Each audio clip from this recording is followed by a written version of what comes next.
In the name of Allah, the most gracious, the most merciful, today we present lecture number 38, which covers verses 97 to 103 of Surah Al-Baqarah.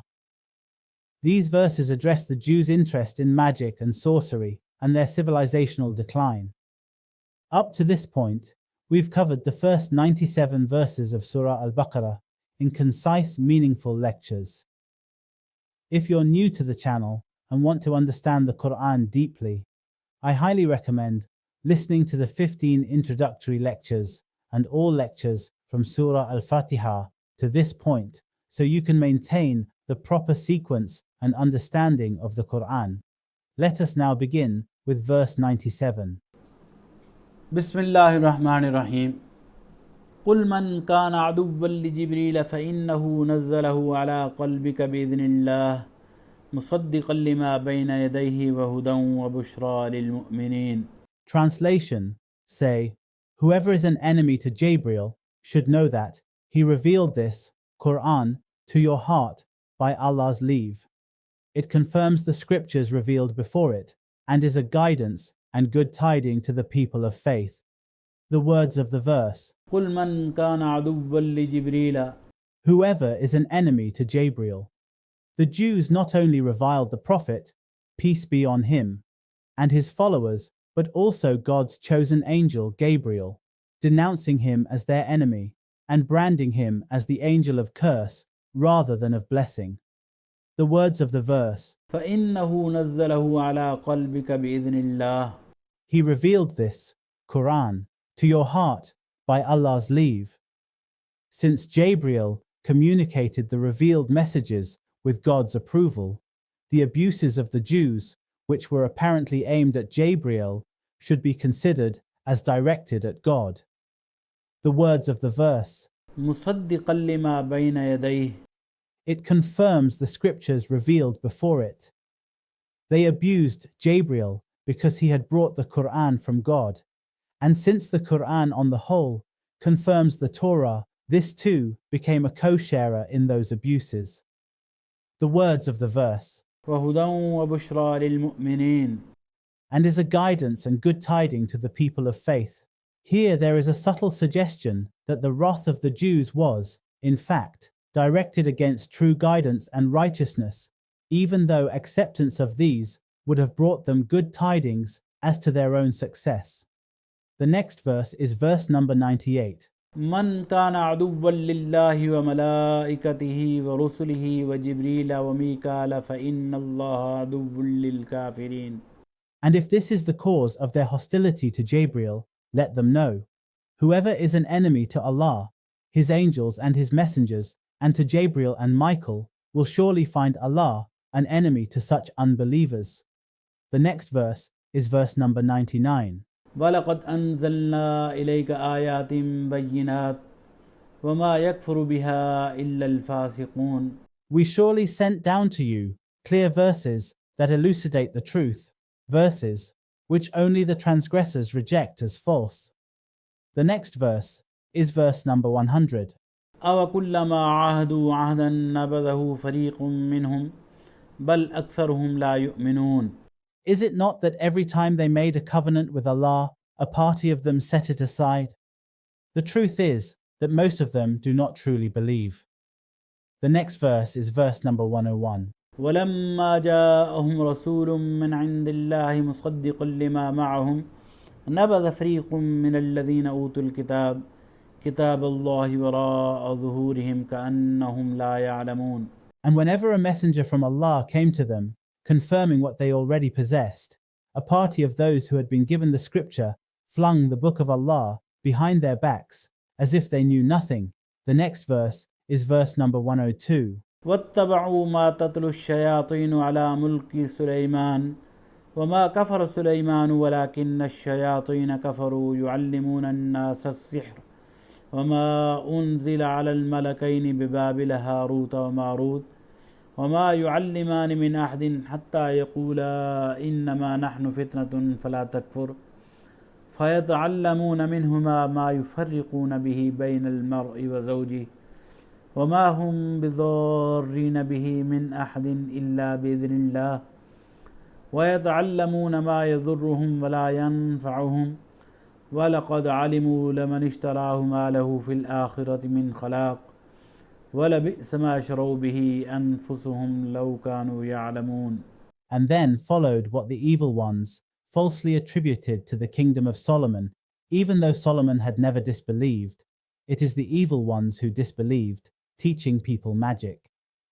And they followed what had been revealed to the two angels in Babylon, Harut and Marut, although these two angels never taught it to anyone without first declaring, "We are merely a means of testing people, so do not engage in unbelief." And yet they learned from them what might cause division between a man and his wife. They could not cause harm to anyone except by the leave of Allah, and still they learned what harmed rather than profited them, knowing well that he who bought it will have no share in the world to come. Evil indeed is what they sold themselves for, had they but known. The words of the verse, وَاتَّبَعُوا مَا تَتْلُو الشَّيَاطِينُ عَلَى مُلْكِ سُلَيْمَانَ. and then followed what the evil ones falsely attributed to the kingdom of Solomon. Evil ones embraces all evil beings, whether they belong to the human species or to the jinn. Here the reference seems to be to both. When moral and material decline set in among the Israelites, they were overwhelmed with slavery and ignorance, with misery and poverty, and with humiliation and decadence. They were thus drained of all high ambitions and increasingly turned to magic, sorcery, witchcraft, charms and amulets. They began to search for facile means, such as spells that would spare them hard work and yet ensure the achievement of their desired ends. At this stage, they were misled by the evil ones, who made them believe that the mighty kingdom and astonishing power of Solomon were merely due to occult sciences and magical formulae, and that by revealing those, they would pass on to them the keys to success. People were so engrossed in such practices that they ignored both the Book of God and anyone who summoned them to truth and righteousness. The words of the verse, وَمَا يُعَلِّمَانِ مِنْ أَحْدٍ حَتَّى يَقُولَا إِنَّمَا نَحْنُ فِتْنَةٌ فَلَا تَكْفُرْ. although these two angels never taught it to anyone without first declaring, "We are merely a means of testing people, so do not engage in unbelief." There are various opinions on the interpretation of this verse. It seems that at the time when the whole Israelite nation was chained in slavery and captivity in Babylonia, God sent two angels in human form in order to test the Jews. In the same way as angels were sent to the people of Lot in the form of handsome, they were presumably sent to Israel in the form of divines who could work magic and sorcery. These angels at once began working their magical wonders, but they warned the people that their presence among them was designed to test their faith, and that they ought not to jeopardize their afterlife by the practice of magic. Despite the warning, it seems that the Israelites had become so fond of their magical artifices that they continued to resort to talismans and sorcery. It should not surprise anyone that angels came down to earth in human form. Angels are dutiful servants of God's kingdom and are capable of assuming the form appropriate to the specific task they are required to perform at any particular time. Who knows how many angels may be busy performing their duties in our midst, even today? One might also wonder why angels should teach people magic, which is after all intrinsically evil. In order to understand this, we must remember that the nature of their task was no different from that of an undercover policeman who hands over marked currency notes to a corrupt official as a bribe with the aim of ensuring that he is caught red-handed. The words of the verse, فَيَتَعَلَّمُونَ مِنْهُمَا مَا يُفَرِّقُونَ بِهِ بَيْنَ الْمَرْءِ وَزَوْجِهِ. and yet they learned from them what might cause division between a man and his wife.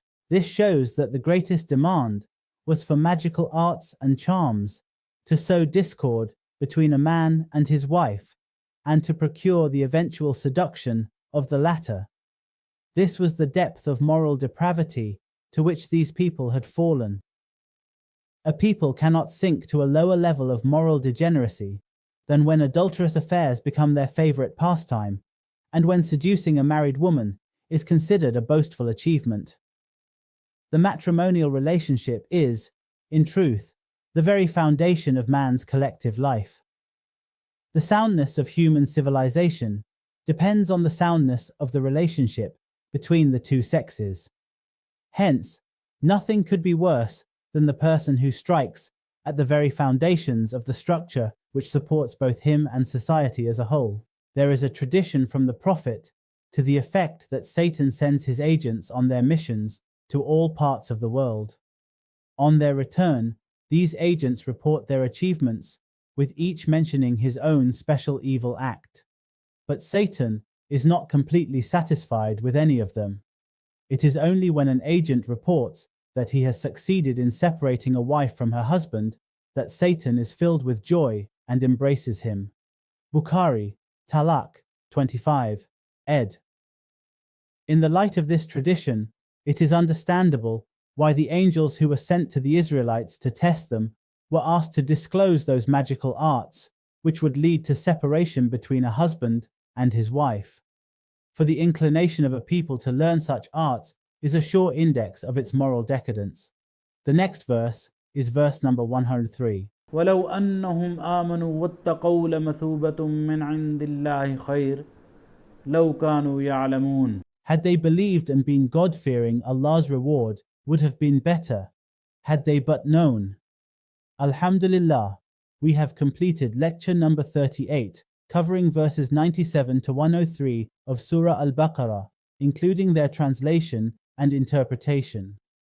Insha'Allah, in the next lecture, we will begin with verse 104. May Allah grant us the ability to understand the Qur'an and act upon its teachings.